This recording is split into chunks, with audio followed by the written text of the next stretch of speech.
La reforma al Poder Judicial avanzó ya en varios estados del país. A la iniciativa le falta solo un Congreso más para que sea el propio presidente López Obrador quien promulgue esta reforma constitucional, se publique en el Diario Oficial de la Federación y entre en vigor antes de concluir su sexenio. Viene toda la reglamentación, las leyes secundarias y las reglas de operación de esta reforma, pero digamos, como su nombre lo dice, esto es secundario. Ya la reforma estará, digamos, en la Constitución. Los cambios importantes a los artículos serán una realidad. Y mire, tenga por seguro que en el grito del 16 de septiembre, el presidente López Obrador va a mencionar algo de esto en estas fiestas patrias. Sin embargo, la oposición, los jueces, magistrados y trabajadores del Poder Judicial advirtieron que buscarán los recursos legales necesarios para detener la reforma. En tanto, Acción Nacional expulsó a los yunes, a los traidores del partido por votar a favor de la minuta de la reforma judicial. Le vamos a tener todos los detalles, toda la crónica, y con esto comenzamos las noticias de la mañana.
Fue de esta manera como cientos de personas protestaron a las afueras de diversos congresos locales para evitar la aprobación de la reforma al Poder Judicial. Y ya les decía, hasta el momento son 16 estados de la República, congresos estatales, los que ya dieron luz verde a la reforma judicial, entre los que destacan Oaxaca, Nayarit, Durango, Colima, Morelos, Yucatán, Puebla y Sinaloa. Según la Constitución mexicana, para que un dictamen constitucional, una reforma de este tipo, sea válida, debe contar con el visto bueno de la mitad más uno de los 32 congresos estatales, es decir, un total de 17 congresos por lo menos. Puede pasar en la mayoría, pero con 17 congresos que la aprueben, pues prácticamente se puede promulgar, regresar al Ejecutivo, que fue de donde surgió, y después a la promulgación. Por su parte, la Comisión de Puntos Constitucionales del Congreso de Querétaro rechazó con 2 votos en contra y 1 a favor la reforma al Poder Judicial. Con esto, Querétaro es el primer y único estado hasta el momento que no respalda la iniciativa federal que fue aprobada en el Congreso. Y hablando de legisladores que pues no estuvieron ese día de la votación, que en realidad fue uno nada más, Daniel Barreda, de Movimiento Ciudadano. Bueno, pues el legislador justificó su ausencia en la reciente votación sobre la reforma judicial en la Cámara Alta. El legislador explicó que tuvo que priorizar entre sus obligaciones familiares con respecto a las profesionales, por lo que no pudo asistir a la reunión. Además, dejó en claro que no habría votado en contra de la reforma judicial, aunque esto, dijo, pues no habría hecho diferencia en el resultado. Bueno, era el plan B de Morena de cualquier manera. Si de pronto, de último momento, los yunes se rajaban, pues estaba siempre la ausencia, ¿no? La ausencia del senador de Movimiento Ciudadano, que también pues apretaron al principio y después todo indica que negoció con Morena, con el Verde. Se dice que incluso va a pasar a formar parte de las filas del Verde Ecologista, si es que no lo pues lo mantiene Movimiento Ciudadano, o tal vez después de que se conozca la verdad de lo que sucedió, pues MC le pide su renuncia y con más facilidad se va al Partido Verde. En fin, así estos dos legisladores que les llaman no son palabras mías, su propia oposición, su propia bancada los llaman los Judas o los traidores de la oposición. En tanto, el presidente López Obrador se habría reunido este miércoles con las y los senadores de Morena en Palacio Nacional luego de la aprobación de la reforma al Poder Judicial. Así lo adelantó el presidente de la mesa directiva del Senado, Gerardo Fernández Noroña. Sin embargo, fuentes de la presidencia detallaron que esta reunión se pospuso sin indicar la hora o el día en que tendrá lugar. Mientras tanto, el PAN expulsó del partido a Miguel Ángel Yunes Linares y a Miguel Ángel Yunes Márquez, el titular y el suplente de la curul del PAN en el Senado de la República. Esto tras votar a favor de la reforma al Poder Judicial. Además de los Yunes, también se dio de baja Natividad Díaz, diputada local de Oaxaca, por apoyar la iniciativa federal. Y quien salió a defender a los Yunes fue ni más ni menos que Claudia Sheinbaum, la presidenta electa. Al salir de su casa de transición, Sheinbaum calificó como una buena decisión el voto de Miguel Ángel Yunes Márquez, a quien dijo tarde o temprano la historia reconocerá su actuar. Así lo comentó. Pues es una decisión que él toma y además informada, porque hace un posicionamiento muy claro. Yo creo que él tomó una buena decisión y la historia se lo va a reconocer. Y bueno, con la aprobación de la reforma al Poder Judicial se prevé que sea este domingo cuando el presidente López Obrador promulgue el decreto para que, entre otras cosas, lo que trae esta reforma, que jueces, magistrados y ministros de la Corte sean electos mediante el voto popular.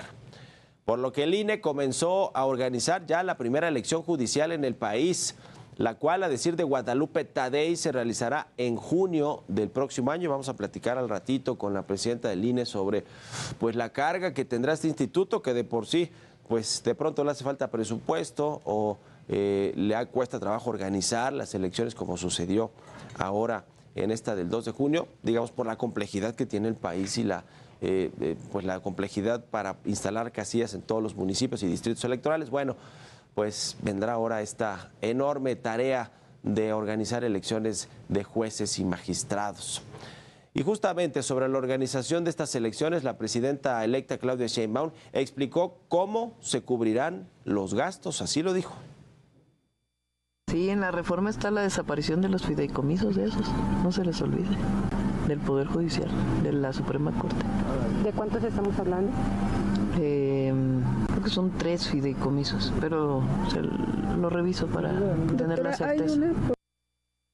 Mientras tanto, el PAN ya prepara una estrategia jurídica para echar atrás la reforma judicial.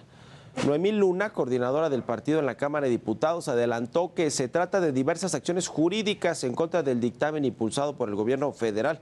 Estas fueron sus palabras. Encabezaremos la estrategia legal para tumbar la reforma judicial.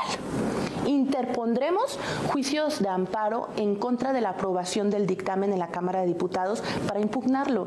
Después, solicitaremos juicios de amparo en contra del dictamen una vez publicado en el Diario Oficial de la Federación, con el objetivo de hacer valer todos los vicios del procedimiento. Por su parte, jueces y magistrados confirmaron que emprenderán nuevas medidas y buscarán el apoyo de instituciones nacionales e internacionales para frenar la entrada en vigor de la reforma judicial. Llamaron a los trabajadores del sector a mantener el paro de labores que realizan desde hace unos días.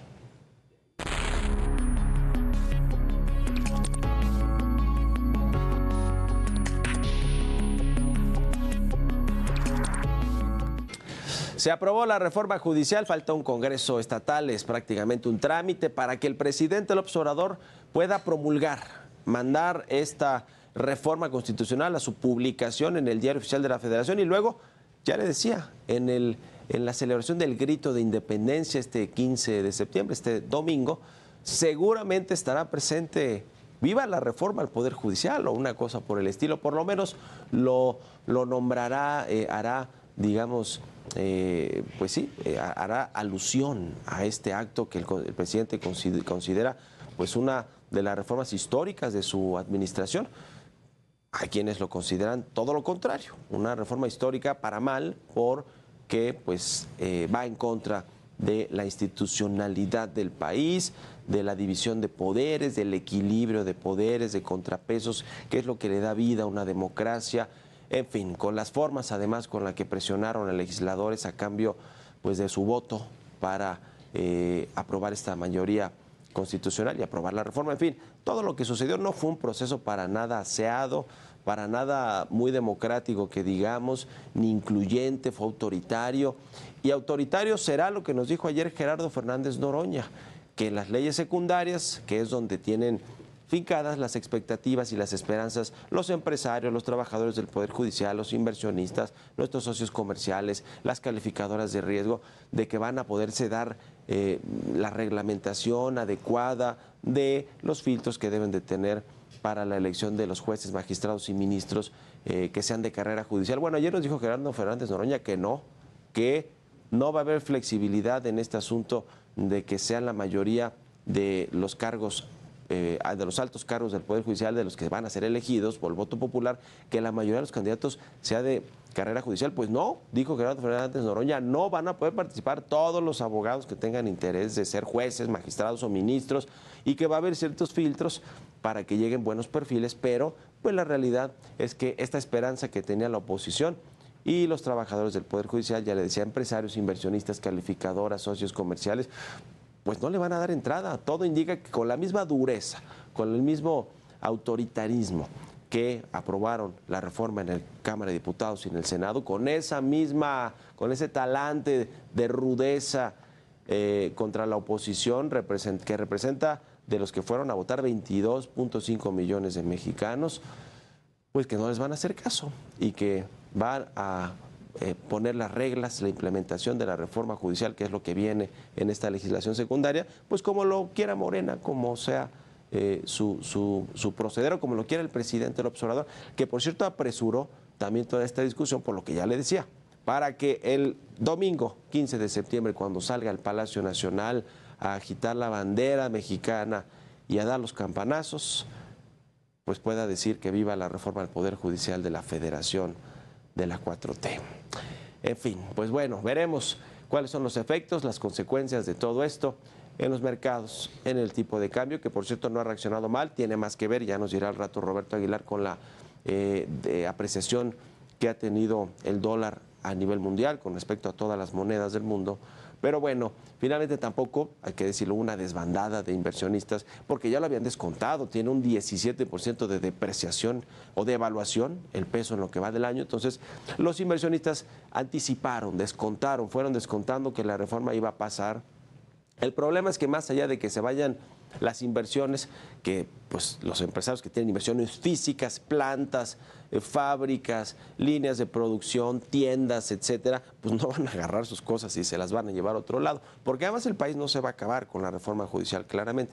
Lo que sí va a suceder es que la nueva inversión que se tenía proyectada para México, pues probablemente ya no llegue. Esta de Tesla, ¿se acuerdan? La de 6,000 millones de dólares o hasta 10,000 millones de dólares en una planta de último nivel, en una Gigafactory en Nuevo León. Bueno, pues entre otras cosas, Elon Musk puso de pretexto a Donald Trump y la elección de Estados Unidos, que también es otro tema que vendrá para la próxima presidenta electa, bueno, para la presidenta constitucional, que será Claudia Sheinbaum a partir del 1 de octubre, pero vendrá además el tema de la elección en Estados Unidos.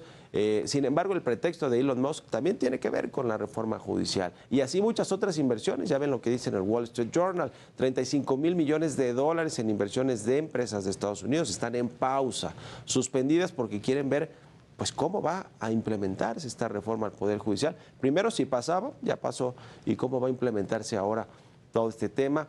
Y ese es el asunto, ¿no? Que México tenía una gran oportunidad de atraer grandes capitales, mucha inversión, mucha generación de empleo, mucho más calificado.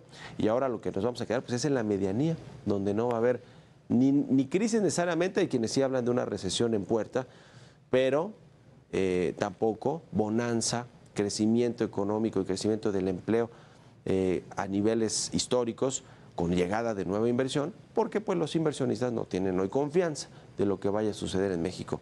Así que esa es una de las consecuencias de una reforma que no se consensuó, que no tuvo a bien recibir comentarios y ajustarlos en la iniciativa o en el dictamen de los empresarios, de los inversionistas, de quienes pues tienen su derecho claramente a posicionarse sobre una reforma de este calado, de este tipo, de este tamaño que es tan importante para México. ¿Por qué? Pues porque Estados Unidos tiene empresas que tienen inversiones en México y por supuesto que les interesa que se cumpla con el Estado de Derecho, con sus contratos, con las leyes, y eso y la reforma judicial para estos inversionistas no les da esa certidumbre.